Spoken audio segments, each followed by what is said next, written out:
Good morning, everyone. My name is Liz. I'm Lexi. And I'm Parker.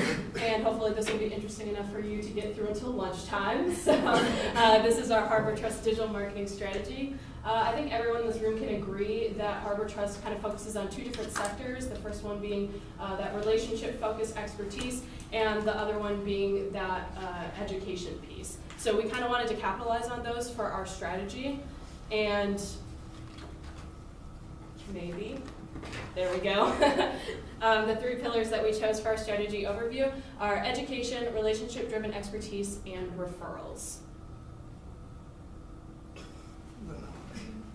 Thanks. So some of the secondary research that we did in order to identify our target markets include some of this data from FINRA that talks about financial education and financial knowledge. It is kind of low across the boards, but you can see particularly with retirement accounts and people that have no current investment accounts that it is extremely low. I don't know why the clicker's not working, but we're just going to run with it. So another part of our secondary research is showing that over 55% of people aged 30 and over say that investing in the stock market is either scary or intimidating. So we also wanted to capitalize on that with our target market research. We do have other secondary research included throughout our presentation, and this stuff is just kind of to go along with our target markets. So then in terms of primary research, we kind of focused on three different areas of people. The first one being experienced investors, the second one being inexperienced investors, and then the third being other investment management companies. We had multiple conversations with all of them, including in person, over the phone, and email. And then we also sat down with a lot of them and went through Harbor Trust's website to kind of identify some of the problem areas with it. And one of the things that we found is that a lot of the content on the website seemed kind of general, and if they were looking for something on the website specifically, sometimes it took them longer than they wanted to be able to find it. But they all praised the 97% retention rate that they saw on the homepage, but they said it was kind of buried towards the bottom. They think that if Harbor Trust wanted to capitalize on it as a point of differentiation, that would be something that you should definitely include towards the top of your page. And then additionally, we just kind of confirmed with those investment management companies that we talked to that trusted referrals are definitely the #1 source of their new client gains. So the two target markets that we decided to go with, the first one being our inexperienced investor. They've never invested before, or they only have investments in their retirement accounts. And some of the challenges that they face is that they need a financial advisor that they can trust and that they won't feel intimidated by, and they also want financial security with their investments. And then for our experienced investor, they have invested before either by themselves or with a different financial advisor. And some of the challenges that they face is that they want personal relationships, and they need to know that their money is in good hands even if they're making some of those more risky investments. And so with that, I will pass it off to Lexi to talk about our own strategy. So with the own strategy, there are three main parts. One, website conversion, website SEO, and content, which is both email and social. So starting off with those website testing interviews, we wanted to figure out if they could answer the 3-question analysis. And through those interviews, we seen that they failed to answer these questions. So when we're recommending website cosmetic changes, it's important that we keep these questions in the back of our mind to help with user experience and conversion. So with those recommendations from those interviews, we recommend that you add a what we do tab to your top navigation bar that has a drop down to services and life events. I will go into more detail on what these pages will look like in later slides. A part of our secondary research, we did keyword research on search volume topics that would show up on Harbor Trust's website, and using search rank SEO tools, we found that none of these keywords are ranking currently when Harbor Trust is being searched for. So that's really important to remember that SEO is a very important piece of the website. And then there's not a lot of evidence. There is a lot of evidence that shows that Harbor Trust does not take into account SEO a lot in their website. As we can see from the title tags on the home page, it just says home. This is very important in Google, and a recommended title tag would be Trust and Investment Management Experts, Harbor Trust.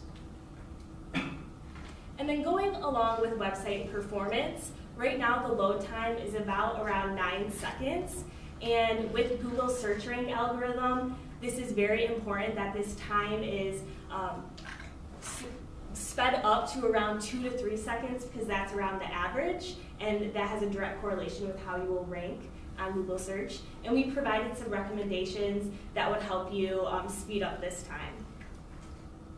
And then looking at some off-page SEO, we searched Indiana Investment Company in Google search and found that Harbor Trust did rank pretty low compared to local competitors. So we wanted to look at some backlink data, and we can see that Harbor Trust does not have a lot of credibility, and one way to build that is by creating captivating content that will both drive traffic to the website and create a link that people can link to and want to link to this content to show others what great content Harbor Trust is creating.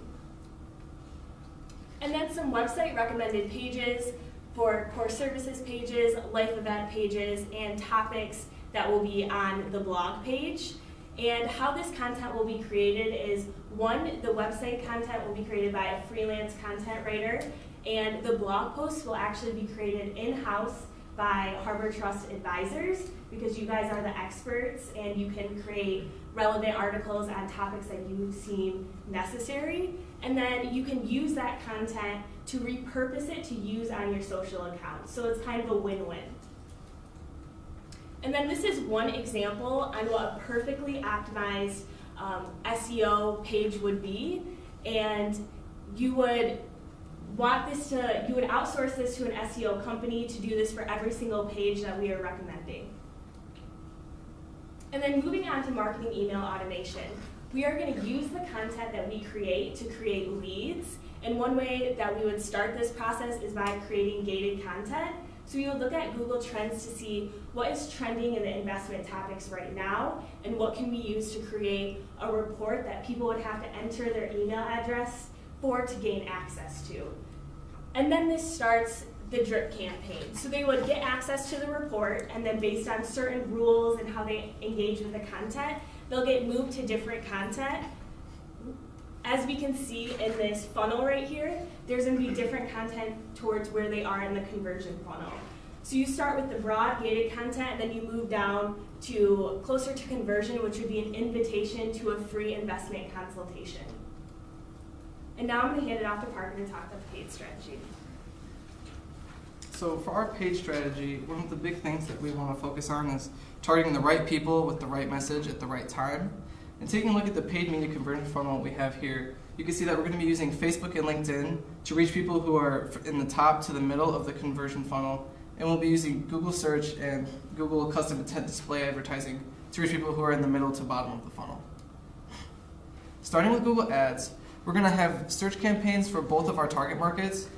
This is so that we can cater the content of those campaigns to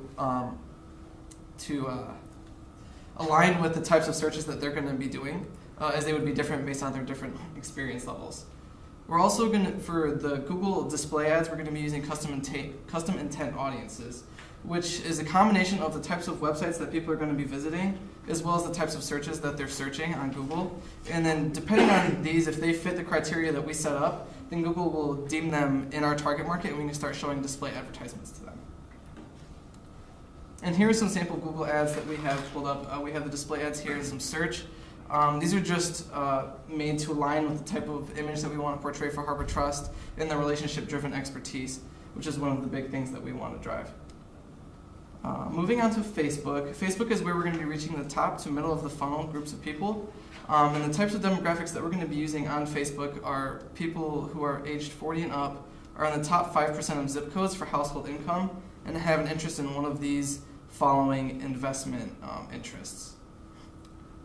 And using the Facebook advertising tools on their platform, they estimate that there are 370,000 people in the United States who fit in that very unique demographic that we set up on Facebook, and that we could expect up to 501 daily website visits from those people. Moving on to LinkedIn. LinkedIn is a very similar situation to Facebook. We're going to be reaching the top to middle of the funnel people there, and we're going to be targeting people who are 35 years of age and up and have an interest in financial advising. The LinkedIn platform estimates that there are 13 million people on their platform that fit that demographic, and that we could expect up to 110 daily website visits from those people. And here's some sample Facebook and LinkedIn advertising. Again, like with the Google advertisements I showed before, these are just constructed to align with the image that we're trying to portray for Harbor Trust and our unique value proposition. Moving on to retargeting, we're going to be utilizing retargeting to capture people who get lost in the middle of the conversion funnel, usually around the desire stage, to try and push them further through. So say, for example, if someone visits or clicks on a link and visits the website, and then look at some of the services on the website, say they look at asset management, but they end up leaving and they don't follow through with anything, we can use the data that we got from the pages they visited and the type of content they were looking at to serve ads that resonate with the type of stuff they were looking at to try and push them further through to the action stage so they reach out to Harbor Trust. And now I'm going to pass it off to Liz so she can wrap up our paid strategy. Hopefully this clicker likes me more than the other one. So with our event strategy that we wanted to do, we wanted to kind of break it up into a local campaign and a national campaign. So starting with our local campaign, we want to do some financial education events that would happen 4 times throughout the year. The way that we would target our target markets would be to charge admission for these events and also make sure that we are creating them on interests on topics that they would be passionate about, such as advanced investing. Some of the benefits to holding these events is that not only could Harbor Trust integrate themselves into the community in the Indiana area, but additionally they can kind of connect with those people that might be interested in investing with Harbor Trust and hopefully eventually would lead to full-time clients. And then our large-scale event on our national level would be a referral campaign that would be integrated into it. And how we would do this is in the form of a private concert. We would invite all of the members to it, and there would be an extra incentive available for those members to refer someone throughout the year. So the event would happen around the end of August, and so they would have the whole kind of beginning of the year to refer someone to Harbor Trust like they're already doing, and then that way that would get them an extra incentive for the concert, such as a private chef cooking them a meal before the event. Not only will this help relationship building with Harbor Trust current clients, but it will also kind of capitalize on that referral campaign that we wanted to really hit home on.